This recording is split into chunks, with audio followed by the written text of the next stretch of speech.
Magandang araw sa lahat. My respect to our very important visitors this afternoon, ang magbibigay sa atin mamaya ng ating mapanghahawakan at mapagmamalaki na Certificate of Commendation for EBOS. We have Secretary Ernesto Perez, our ARTA Director General. Welcome to Tagoloan, sir. Of course, with us also today, very supportive in our journey towards EBOS compliance, the Regional Chief of ARTA Region 10, Dr. Juchel Naira. Together with the ARTA personnel and staff, we also have our national government agencies joining us today. ARD, Almer Masillones of DTI. With her is Ma'am Jesusa Abiar, our Provincial Director.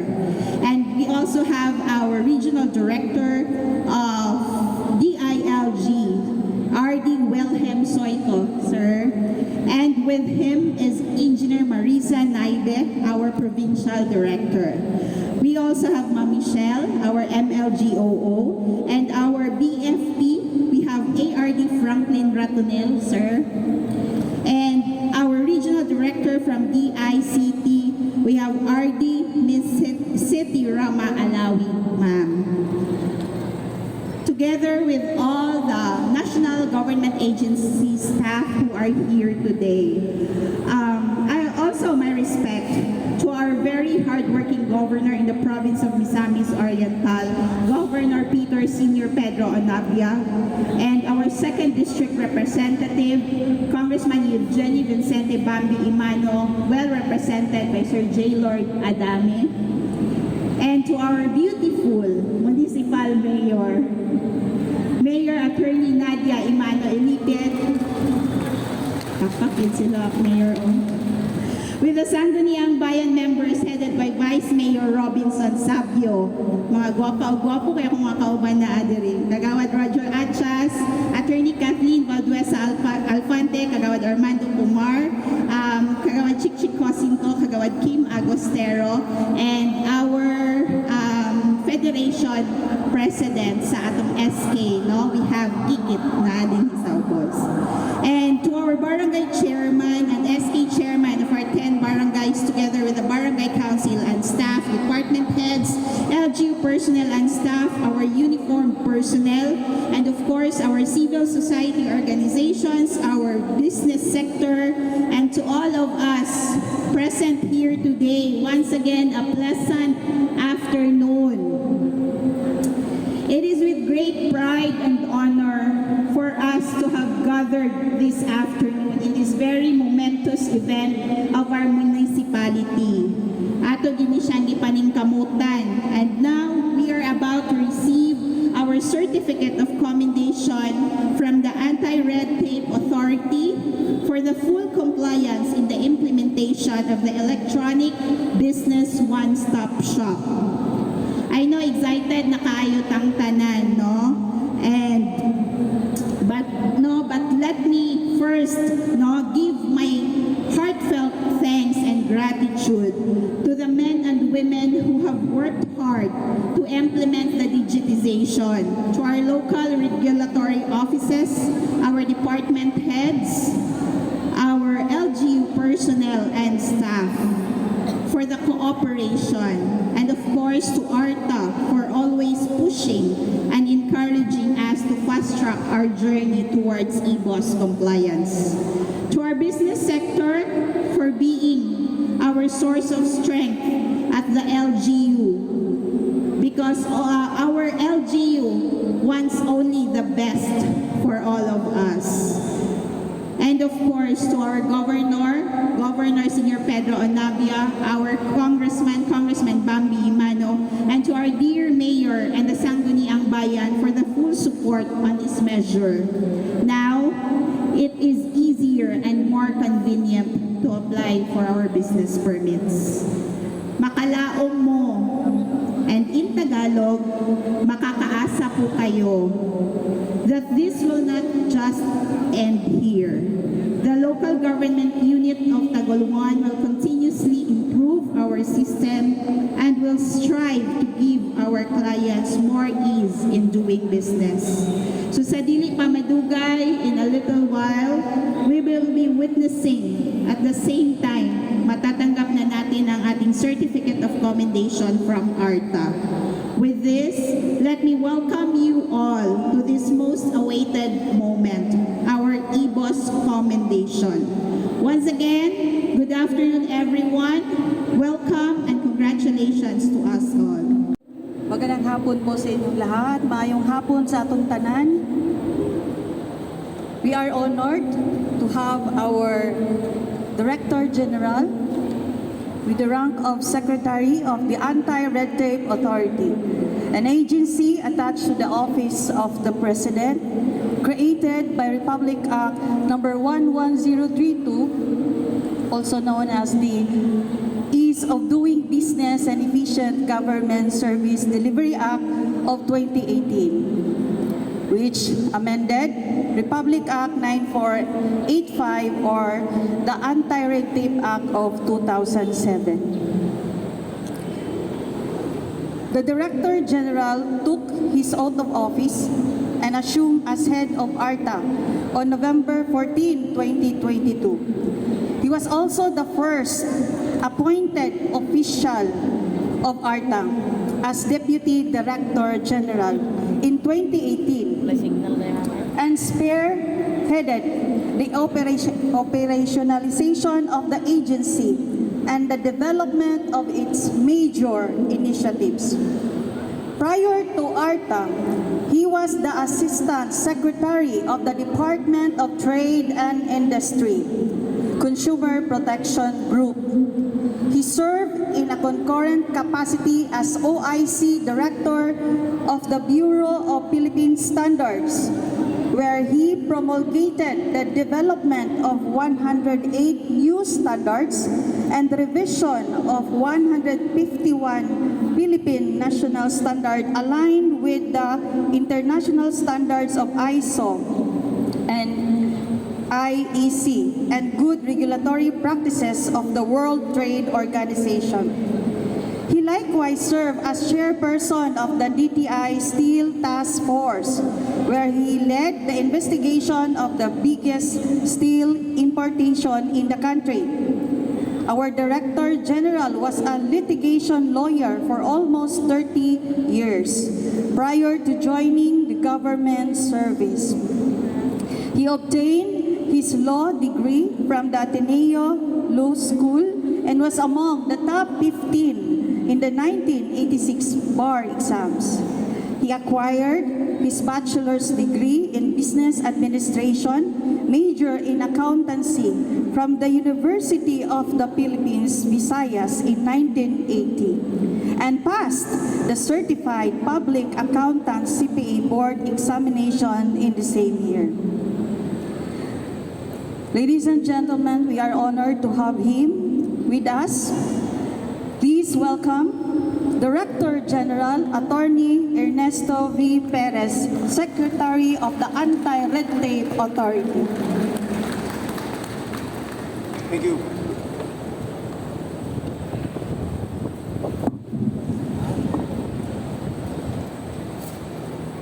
R. Marcos Jr., isang magandang hapon po sa ating lahat. Maraming salamat po for taking time in joining us this afternoon despite the heat. Pero natutuwa po ako dahil sa kabila po ng mainit na panahon ay nagkita-kita tayo ngayon upang kami naman po ay inyong mainit na tinatanggap sa isang napakagandang bayan ng Tagaluan para sa isang napaka-historic event, at least for the municipality of Tagaluan, for having accomplished this significant event, which is your compliance to the requirement of the Ease of Doing Business law on the setting up and operationalization of an electronic business one-stop shop. To to our colleagues, both from the public and the private sector, sa pangunguna po ng ating mahal na mayor, maraming salamat po sa inyong pagdalo, Attorney Nadia Emmanuel Ilipe, ma'am. To all the councilors, municipal officials, particularly our officials and staff from the Business Permit and Licensing Office, which is directly responsible for today's accomplishment. Papasalamat din po ako sa ating regional chief dito ng Anti-Retive Authority, si Dr. Jutsil Naira.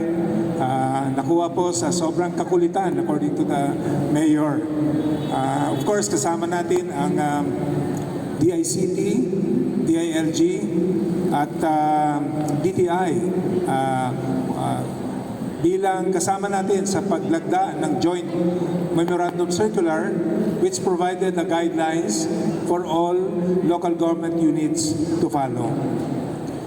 Ito po ay isang napakagandang achievement para sa buong bayan ng Tagaluan. And I want to extend my sincerest congratulations to all of you. Palakpakan po naman natin ang bayan ng Tagaluan. Alam nyo, hindi po madali. In fact, you are the 32nd, kasi kanina yung 31st city that was awarded, galing po kami sa Malaybalay. It doesn't mean that nauna sila, nauna talaga silang naging compliant. It just so happened that the commendation we have to schedule. I would have wanted our regional chief to award it in order to fast-track the commendation. However, I felt really the enthusiasm of the people whenever I personally hand over the certificate of commendation. Kung pwede nga lang po, lahat talaga gusto kong puntahan. Because it also gives me the opportunity to visit the beautiful countryside. Napakaganda po ng inyong bayan. We should all be happy and thank the Lord for giving us these resources that will allow us to enjoy it for the rest of our life.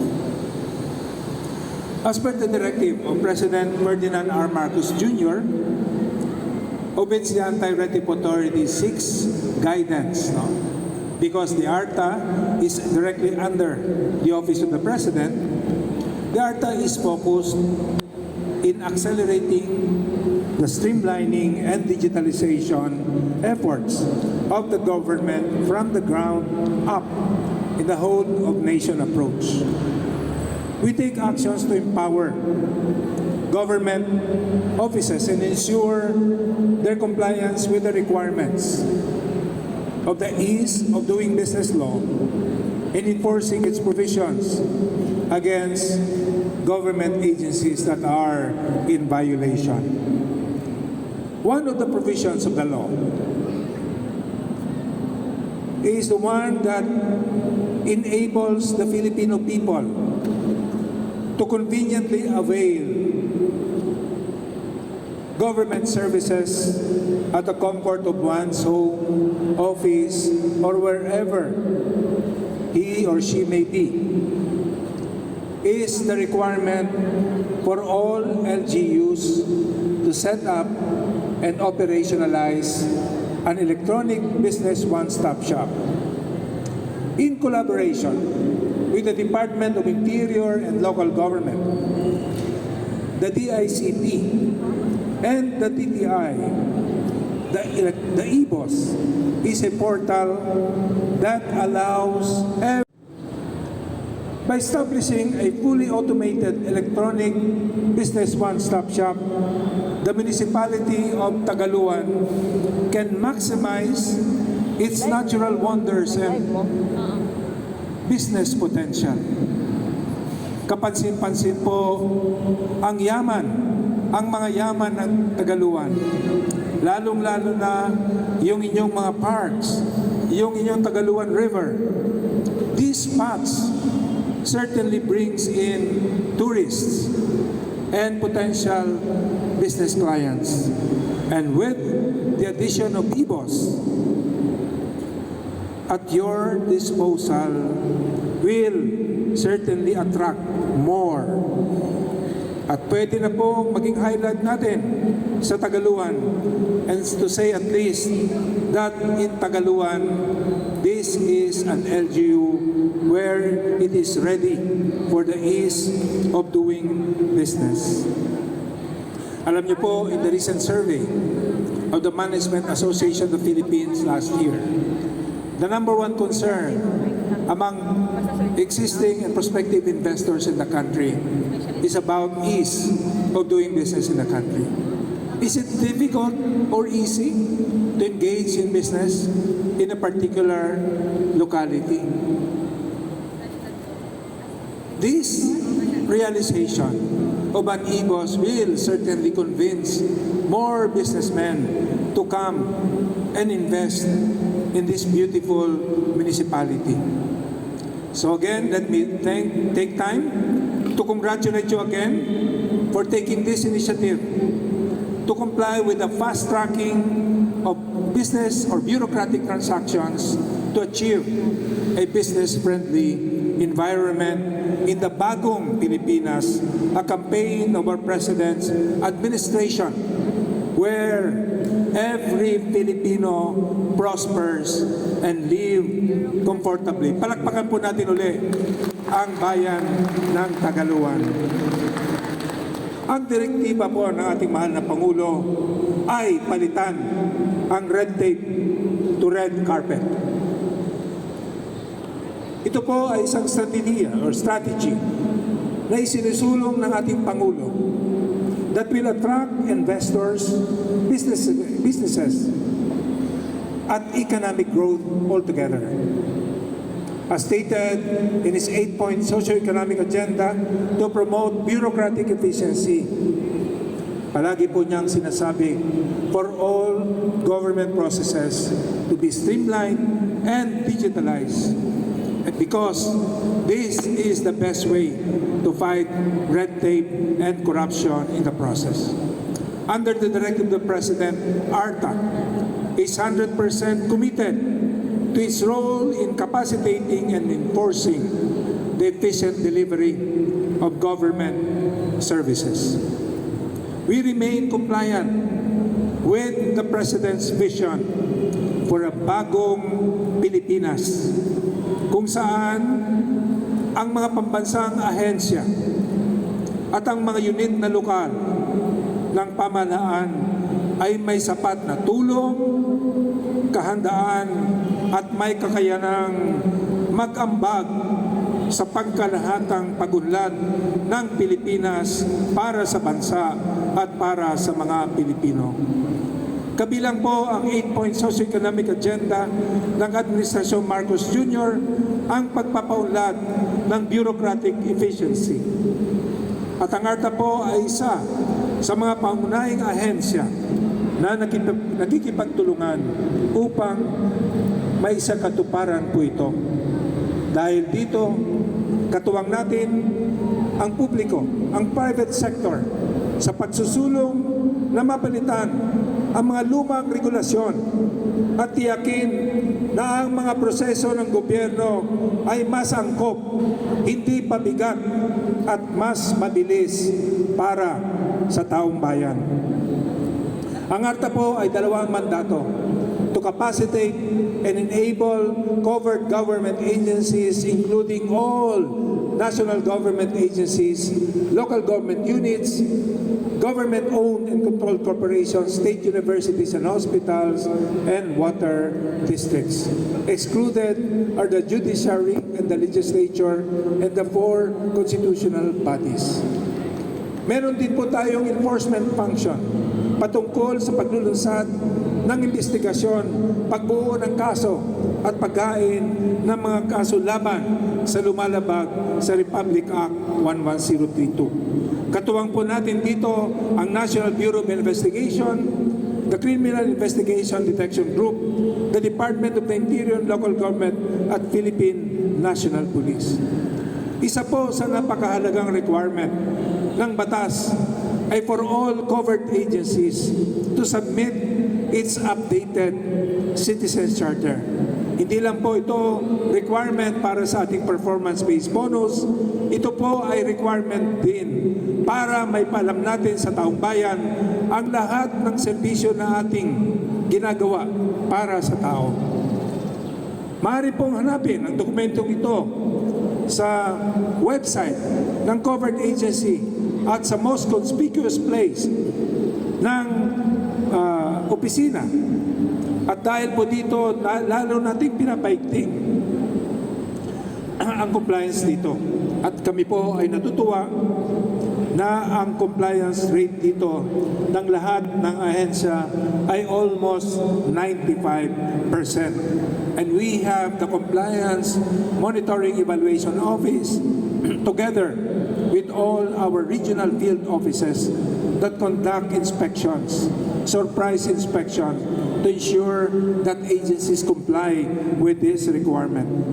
To further enhance our monitoring and evaluation of agencies' compliance with the programs and initiatives of the Ease of Doing Business law, we have developed a program we call the Report Card Survey 2.0. Ito po, we pilot tested last year to 50 selected government agencies performing frontline services. And this year, we have expanded this to 860 government agencies, including local government units. And we have hired an independent survey company that are going out all over the country to conduct this survey.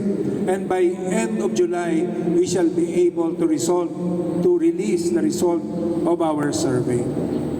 Lubos naming inaanyayahan ang taong bayan, lahat po tayo makilahok at ibahagi ang inyong feedback sa paghatid ng serbisyo ng bawat ahensya o LGU na inyong dinudulungan.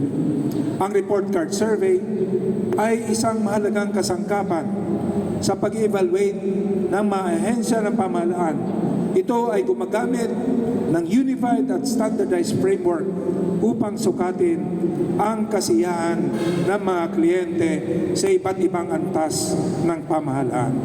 Ang iyong input sa pamamagitan ng RCS ay mahalagang papel sa pagpapabuti at pagpapanatili ng kalidad na serbisyo. Agencies will be rated either outstanding, very satisfactory, or below satisfactory. Those that have obtained at least very satisfactory rating will be given due recognition or award, while those who obtain a rating of below satisfactory will be called their attention and will be asked to explain and to improve their services. Ang pagkikilala po sa mga mahusay na kasanayan at performance sa taong bayan ay mahalaga sa ating layunin na mapabuti ang serbisyo publiko sa buong bansa. Malaking tulong po ito upang mahikayat ang ating mga kasamahan sa gobyerno na maging effective, mapabilis at madali ang lahat ng proseso ng pamahalaan.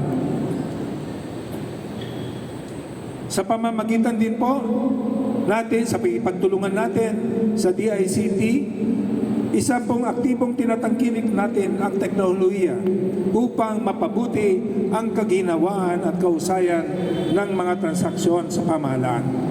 Kasama sa inisyatibong ito, ang eGov Super App na nagsisilbing pangunahing daan para sa pag-access sa iba't ibang serbisyo ng pamahalaan.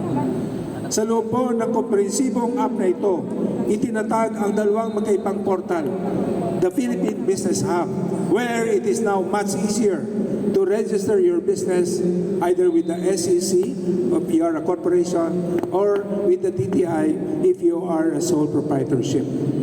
Ang mga portal na ito ay idinisenyo upang tumugon sa mga particular na pangangailangan sa negosyo at dapat po maximum 3 days maaari na nating i-rehistro ang ating kumpanya. Kung titingnan po natin sa ating nakalap na datos, ang mga LGU. Makikita po niyo sa screen. The top 10 LGUs that have been recognized to be fully compliant with the EBOS requirement have experienced at least two, the substantial increase in the number of business registration and substantial increase in revenue collection. The simple explanation for this, and we are proud to say this, that the best way to fight red tape and corruption is to streamline and digitalize government processes. And this is the best evidence that will show that those agencies that have complied with this requirement will ensure substantial improvement. Because an LGU that issues a business permit through EBOS will issue it with a QR code. And so businessmen, knowing that they cannot operate a business without a properly issued business permit, and that it is easy for anyone to determine the propriety or legality of the business permit issued that is posted in their offices, by simply scanning on the QR code, they will immediately find out if that business permit has been validly issued or not by the LGU. So businessmen, knowing that it will be easier for them to be caught and that they cannot operate a business without a properly issued business permit through the EBOS, will voluntarily register their business and pay the right amount of revenues for the LGU. Isn't this wonderful for any LGU like Tagaluan that is compliant with this requirement? And can you imagine if this system is complied with by all LGUs? This will assure the country's improvement of its economy by attracting more investors to come into the country, providing more business and livelihood opportunities for the country. Ayon po sa direktiba ng ating mahal na Pangulo, na lalo pang pabutihin at pausayin ang lahat ng transaksyon sa gobyerno. Ang layunin po natin ngayong taon ay lalo pang mapabilis ang pag-issue ng business permit sa loob lamang ng 10 minutes. We can do this. We can do this in Tagaluan because we are using the digital platform. Tama po? Palakpakan po natin ulit ang bayan ng Tagaluan. Kung sino man po ang nakakaranas ng anumang paglabag sa ease of doing business law mula po sa ahensya ng pamahalaan, maaari pong ipaalam ito sa ating opisina sa pamamagitan ng ating hotline 12782 o kaya yung 8888, dahil ang ARTA po ay lumagda ng isang MOA with the Citizens Complaint Center Office of the President, kung saan before this MOA, kung kayo po ay subject ng isang reklamo, any government agency or even LGU will be required to comment within 3 days from receipt. If that agency does not respond, what happens before is the Citizen Complaint Center has no mandate to investigate. But with the signing of the MOA with ARTA, the 8888 or the Citizens Complaint Center will refer it to ARTA for appropriate investigation and filing of charges if necessary. Ikinagagalak po namin na ang aming legal department ay may closure rate ng 98% dahil mabilis po kami umaksyon. A simple complaint, we encourage them to be resolved at the initial complaint level. Because knowing our citizens, they do not really want to pursue charges against any government officials or employees if this is addressed at its initial stage. However, pag meron pa rin matitigas na ulo, wala po tayong magagawa kung di tayo po ay magsampa ng demanda either sa Office of the Ombudsman or Civil Service Group. But we do not want to do this. We consider our agencies, our fellow public servants, our partners in service. Only at the last recourse do we initiate and file charges if necessary. And mind you, we have conducted entrapment operations in collaborations with PNP and NBI have filed charges. I hope, and it is my dream, that we do not have to, that agencies, including LGUs, will voluntarily comply with the ease of doing business law, because as public servants, it is our duty to serve the people. We owe our oath of service, we owe our employment to the very people that we are bound to serve. Sana po maging encouragement ito sa lahat ng mga nakikinig, na tayo po as public servants, our people expect no less than to render and to receive the kind of service that is expected of us, and that is a more efficient and effective service delivery. Also at ARTA, we have a roadmap. We have a 6-year change management plan. The last 4 years of its operations we have devoted to establishing and development programs and initiatives in order to enhance our service delivery to the people. And there are just so many. Maybe time is not enough. But what I would like to emphasize is that this year, we are focusing on engaging with the private stakeholders, with the chambers of commerce, upang marinig ang kanilang mahinaing at mabigyan po natin ng solusyon. It is also the directive of the President to conduct town hall meetings, invite government officials, barangay leaders, and hear from them directly the concerns, challenges that they meet along the way. Because we all believe that all economy is local. If issues of traffic, peace and order, environment, cleanliness are addressed down at the local level, at the barangay, if we empower our barangay to be more active in delivering the kind of services, these services will be reflected, and our people will be happy to receive the kind of service that they expect from us. So with the guidance of our leader, the mayor, who has that political will, I understand that it is difficult for an LGU to comply with this EBOS requirement. Napakahirap po ng inyong pinagdaanan at naiintindihan ko po. Number one challenge is the challenge with the Bureau of Fire Protection. Kaya nagpapasalamat po ako na nandito po ang ating kasamahan sa Bureau of Fire Protection. Ito po ang number one hurdle, for all LGUs. Dahil may resistance, because of that collection of fees. Isa din po yung mga barangay. If there are so many barangays, yung integration ng barangay clearance, malaking challenge din po. Pero napatunayan po natin dito sa Municipality of Tagaluan na kapag ang ating leader, kapag ang ating mayor has that political will, has that wisdom to convince the Bureau of Fire Protection, the barangay leaders, to integrate and come up with this EBOS, this is good for the municipality. Palakpakan po natin ang ating mayor. Congratulations, Mayor, for that achievement. Maraming salamat po talaga sa inyong lahat sa pagbabahagi ng inyong oras para ma-celebrate natin itong milestone na naabot ng Municipality of Tagaluan.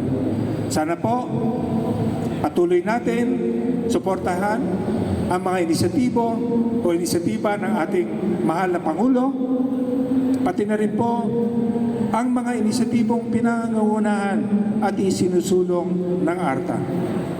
Makakaasa po kayo na lagi kayong may maaasahan na ahensya, partner agency, the Anti-Retif Authority, na katuwang ninyo.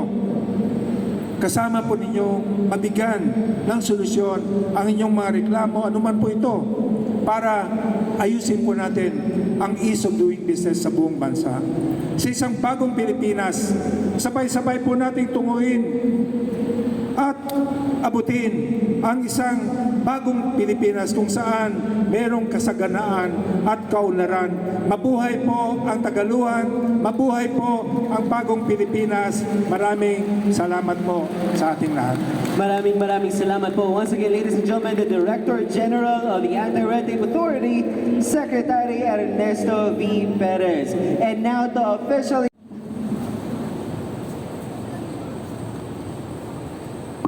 Mahal Maayong hapon. I told Secretary Perez, I will make this short. I'm sure he had a long day and he wants to rest already. And medyo init po ng among do. So, first, Secretary Ernesto Perez, sir. Regional Chief sa ARTA, Dr. Jutzel Naira, ma'am. Assistant Regional Director, Ma'am Almer Masillones, ma'am.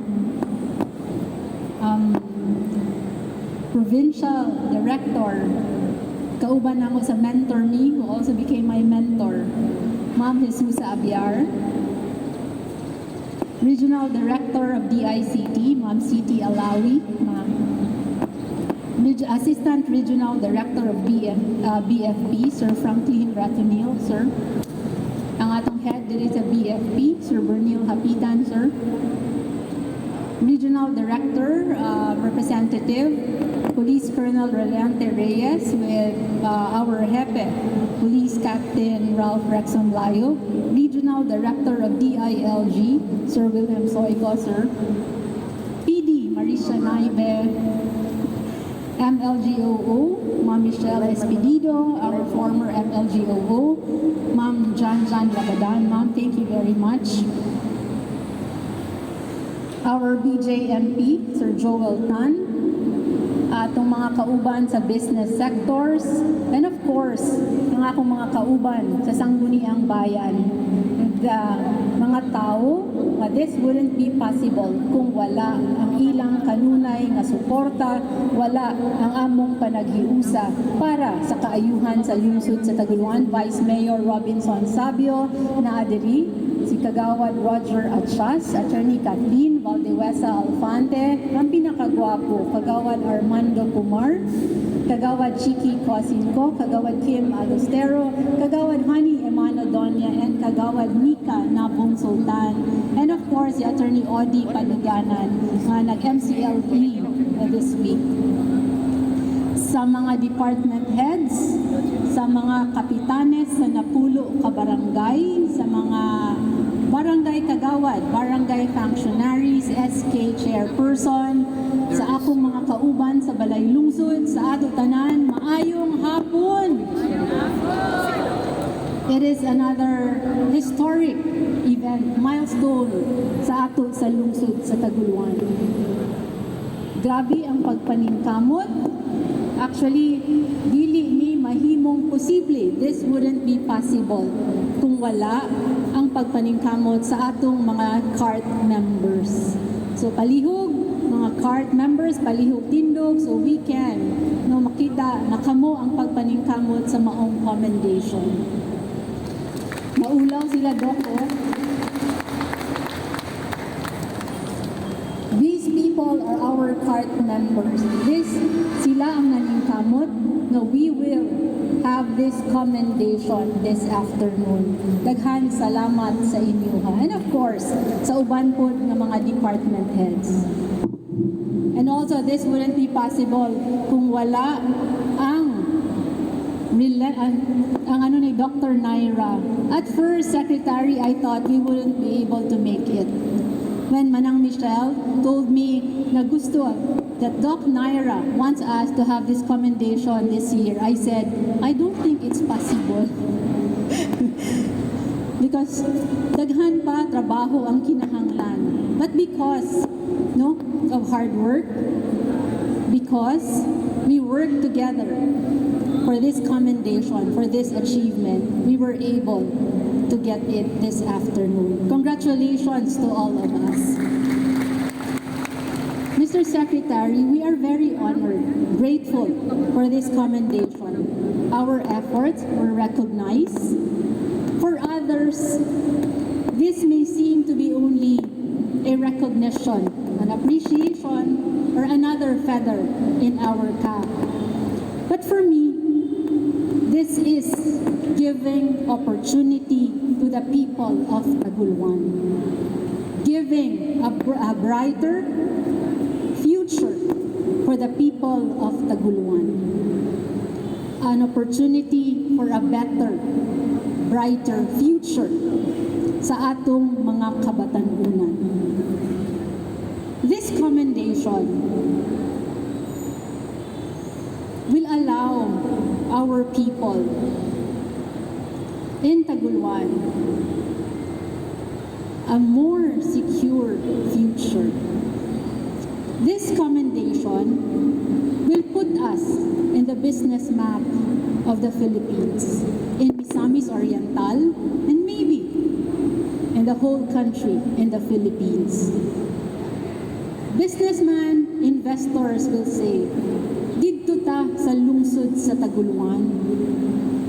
Kay didto, business friendly sila. Didto, they are accessible. And there is an ease of doing business. Kay maumana ang atong gusto. Yes, we are public servants. Sometimes, no, we just do what we have to do without exerting a little bit or more effort to serve our people, which they deserve to be served well. During our first orientation ba tumanang katong dito sa with ARTA, with Doc Naira, I told our department heads, atong mga kauban sa Bayay Lungsod, I told them, Mr. Secretary, I am a politician. My stint as mayor is dependent on the will of the people. If the people will not vote for me, then I would step down as mayor. But this commendation is not for me. It is for Taguluan. This commendation is for the employees of the local government unit. This commendation is for you. Pagpasabot, kani siya sa inyong pagpaningkamot. Eventually, when I step down as mayor, I wouldn't be remembered as the mayor who had this commendation, but the LGU of Taguluan will always be remembered as the local government unit who had this commendation because of the people who worked hard for it and for the people who made this possible, and that's you, mga kauban nako sa Balay Lungsod.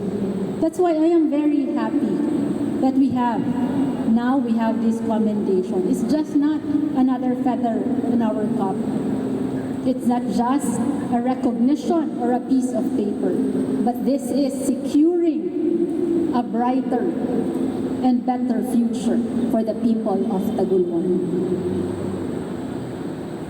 This commendation, as I said a while ago, wouldn't be possible without our CART members, without Ma'am Michelle, Ma'am Janjan, PD Marisha, and of course, ang pagkulit ni Doc Naira. Ang sige o communicate ni Doc Naira na dapat yun makomenta this year. Doc, thank you very much for the encouragement. Thank you. Thank you very much, no, sa pag-encourage that we can do it and we were able to do it. We are public servants. We work sa gobyerno. We are here because pagserbisyo sa katawhan. Sometimes, muserbisyo ta just for the sake of serving the people kay mauman ang atong trabaho. Pero lahi gyud kung magserbisyo ta sa katawhan, we are extending services to the people in accordance sa guidelines sa atong balaod. Nagserbisyo ta, ato pag yung gisunod, unsay dapat sa atong pagpanerbisyo. I think that's something every public servant should do. Serving the people and serving the people in accordance to what it should be.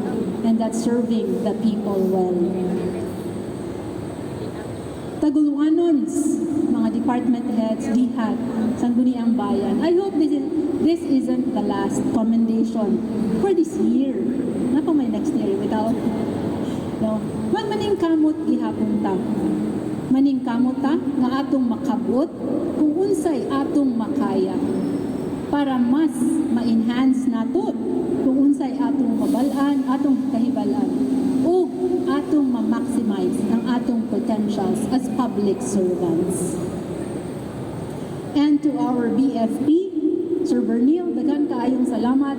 I know one of our challenges for this commendation is our MOA with the Bureau of Fire, Sir Ratunil. But Sir Bernil really helped us, no, na magka-MOA, na mawala to ang atong problema with the Bureau of Fire. Daghan kaayong salamat, Sir Bernil Hapitan. And of course, sa atong very supportive DILG, Ma'am Jan, and now Ma'am Michelle, daghan pud kaayong salamat sa inyong tabang and sangguniang bayan. As I said, this wouldn't be possible without your help. Kung wala ta nagkahiusa, we wouldn't be able to get this commendation this afternoon. And of course, to Governor Senior Pedro Onabia and Congresista Bambi Emano, daghan kaayong salamat sa inyong kanunay nga suporta sa lungsod sa Taguluan and sa paghatag kanunay kahigayunan sa mga katawhan sa lungsod sa Taguluan. Taguluanon, kung magkahiusa lang ta, if we just work together for a better and brighter future, I think we can achieve it. I think makaya nato kung kanunay lang ta magkahiusa pareho ang atong tumong ug tinguha. Secretary Perez, again, thank you very much for this commendation, for this recognition. We really appreciate it. Daghang salamat ug maayong hapon sa atong tanan. And of Thank you. course, we also thank our media partners who are here this afternoon. Daghang kaayong salamat. Thank you very much once again, ladies and gentlemen, our local chief executive of Taguluan. It is indeed a privilege to witness the recognition bestowed upon them by none other than Secretary Ernesto V. Perez of the Anti-Red Tape Authority. Today, we celebrate the successful implementation of the EBOS, the Electronic Business One-Stop Shop. As the second district representative of Misamis Oriental, I believe that EBOS is not a merely technological innovation. It signifies a profound shift in mindset, a shift towards a more receptive and citizen-centric approach to the governance. By streamlining and simplifying operations, such as an acquiring business permits and licensing process, Taguluan has not only facilitated economic growth but has also empowered citizens and stakeholders, enabling them to thrive in a conducive business environment. I would like also to extend my heartfelt congratulations to Mayor Attorney Nadia B. Emano Elipe and to entire local workforce behind this remarkable achievement. Your dedication, vision, and your tireless efforts have truly made a difference in the lives of the people you serve. I would also like to take this opportunity to express my sincere gratitude to Secretary Ernesto V. Perez for your invaluable contributions to promoting good governance and economic development across our nation, sir. Your leadership and guidance have been instrumental in driving meaningful reforms and fostering a culture of transparency and accountability in the government. As we celebrate this moment, let us not forget that our work is far from over. Together, let us continue to strive for excellence, to challenge the status quo, and to build a better future for everyone. Lastly, when I speak, when the congressman speak, it has never been J. Lord Adami. It has never been Bambi Imano. It is coming from the 183 barangays, the city of El Salvador, and the 13 municipalities of the 2nd District of Misamis Oriental. Nagpasalamat sa inyong pagtungha karong hapuna, kitang tanan part sa success sa lungsod sa Taguluan. Congressman Bambi Imano sees this as an opportunity para sa mga investors ng muan ni sa lungsod sa Taguluan. Dagan kayong salamat ug mayong hapon kanatong tanan.